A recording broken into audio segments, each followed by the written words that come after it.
Scouting in an orchard should be a daily task for farmers.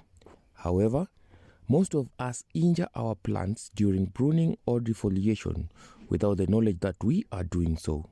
There is a technique to pruning to avoid exposing our plants to pests and diseases. During defoliation, all your fruit pruning, you can do some dangerous damage to your trees without knowing. So one thing you need to know is that when you injure your plant like this one, this is injured. This is a flower bud which is coming.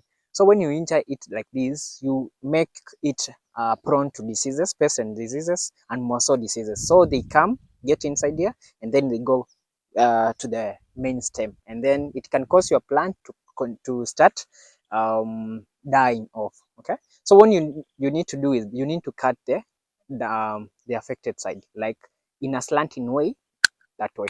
So when you cut it in this slanting way, it means that it will not attract diseases, and then these because it's in a slanting way, the skin of the plant will cover itself, and it will heal the plant itself.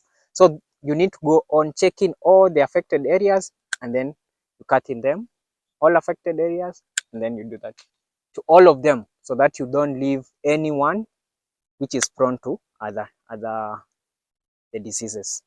When pruning, always cut right above a bud or shoot. Buds are part of the plant that turns into flowers, leaves or shoots. Always ensure the cut is slopey so that water cannot sit on the cut surface.